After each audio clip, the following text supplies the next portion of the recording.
Friend, हमारे channel में आप सभी का स्वागत है। नल दमयंती कथा महाभारत महाकाव्य में एक प्रसंग के अनुसार नल और दमयंती की कथा महाराज युधिष्ठिर को सुनाई गई थी। युधिष्ठिर को जुए में अपना सब कुछ गंवाकर अपने भाइयों के साथ 5 वर्ष के वनवास तथा 1 वर्ष के अज्ञातवास पर जाना पड़ा। इस वनवास के समय धर्मराज युधिष्ठिर के आग्रह करने पर महर्षि बृहदक्ष ने नल दमयंती की कथा सुनाई। निषाद देश में वीरसेन के पुत्र नल नाम के एक राजा हो चुके हैं।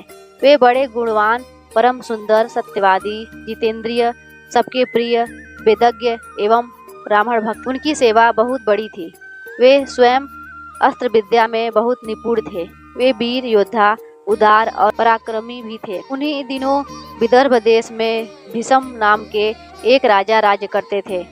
उन्होंने दमन ऋषि को प्रसन्न करके उनके वरदान से 4 संतानें प्राप्त, 3 पुत्र दम, दान और दमन एवं एक दमयंती नाम की कन्या।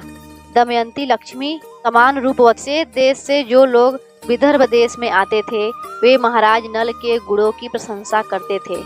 यह प्रशंसा दमयंती के कानों तक भी पहुंची थी। इसी तरह विदर्भ देश से आने वाले लोग राजकुमारी के रूप और गुणों की चर्चा महाराज नल के समक्ष करते। इसका परिणाम यह हुआ कि नल और दमयंती एक दूसरे के प्रति आकर्षित होते गए। दमयंती का स्वयंवर हुआ, जिसमें न केवल धरती के राजा बल्कि देवता भी आ गए। नल भी स्वयंवर में जा रहा था। देवताओं ने उसे रोककर कहा कि वह स्वयंवर में न जाए। उन्हें यह बात पहले से पता थी कि दमयंती नल को ही चुनेगी। सभी देवताओं ने भी नल का रूप धर लिया। स्वयंवर में एक साथ कई नल खड़े थे। सभी परेशान थे कि असली नल कौन होगा, लेकिन दमयंती जरा भी विचलित नहीं हुई। उसने आंखों से ही असली नल को पहचान लिया। सारे देवताओं ने भी उनका अभिवादन किया। इस तरह आंखों में झलकते भाव से ही दमयंती ने असली नल को पहचान कर अपना जीवन साथी चुन लिया। नव दंपति को देवताओं का आशीर्वाद प्राप्त हुआ। दमयंती निषेध नरेश राजा नल की महारानी बनी। दोनों बड़े सुख से समय बिताने लगे। दमयंती पतिव्रताओं में शिरोमणि थी।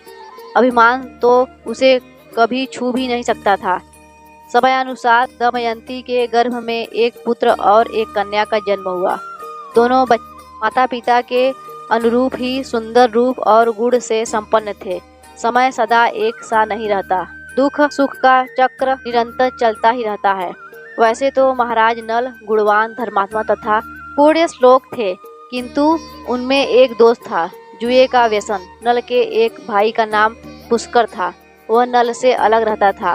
उसने उन्हें जुए के लिए आमंत्रित किया। खेल आरंभ हुआ। भाग्य प्रतिकूल था। नल हारने लगे। सोना, चांदी, रथ, राजपाट सब हाथ से निकल गया। महारानी दमयंती ने प्रतिकूल समय जानकर अपने दोनों बच्चों को विदर्भ देश की राजधानी कुंडलपुर भेज दिया। इधर नल जुए में अपना सर्वस्व हार गए। उन्होंने अपने शरीर के सारे वस्त्राभूषण उतार दिए। केवल एक वस्त्र पहनकर नगर से बाहर निकले। दमयंती ने भी मात्र एक साड़ी में पति का अनुसरण किया। एक दिन राजा नल ने सोने के पंख वाले कुछ पक्षी देखे। राजा नल ने सोचा, यदि इन्हें पकड़ लिया जाए तो इनको बेचकर निर्वाह करने के लिए कुछ धन कमाया जा सकता है। ऐसा विचार कर उन्होंने अपने पहनने का वस्त्र खोलकर पक्षियों पर फेंका। पक्षी वह वस्त्र लेकर उड़ गए। अब राजा नल के पास तन ढकने के लिए भी कोई वस्त्र न रह गया।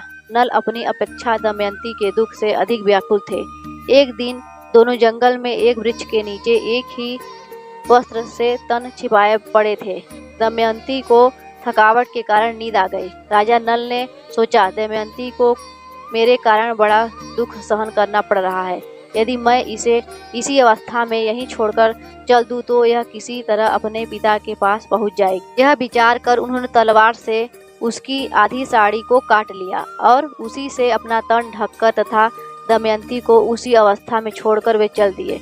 जब दमयंती की नींद टूटी तो बेचारी अपने को अकेला पाकर करुण विलाप करने लगी।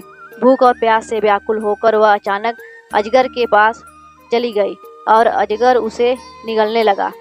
दमयंती की चीख सुनकर एक व्याध ने उसे अजगर का ग्रास होने से बचाया, किंतु व्याध स्वभाव से दुष्ट था। उसने दमयंती के सौंदर्य पर मुग्ध होकर उसे अपनी काम का शिकार बनाना चाहा। दमयंती उसे श्राप देते हुए बोली, यदि मैंने अपने पति राजा नल को छोड़कर किसी अन्य पुरुष का चिंतन किया हो तो इस पापी व्याध के का जीवन का अभी अंत हो जाए। दमयंती की बात पूरी होते ही व्याध के प्राण पखेरु उड़ गए। देवयोग से भटकते हुए दमयंती एक दिन चेदी नरेश सुबाहु के पास और उसके बाद अपने पिता के पास पहुंच गई।